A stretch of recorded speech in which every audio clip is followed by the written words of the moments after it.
మీద నీ గురుతొకటుందని సంతోషిస్తా,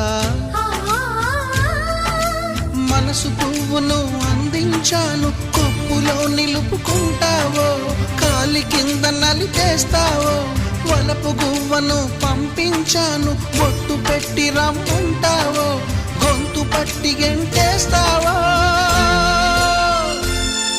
ఏం చేసినా ఎవరాపినా చేసేది చేస్తుంటా, నువ్వు చూడు చూడకపో నే చూస్తూనే ఉంటా, మాట్లాడు ఆడకపో మాట్లాడుతూనే ఉంటా.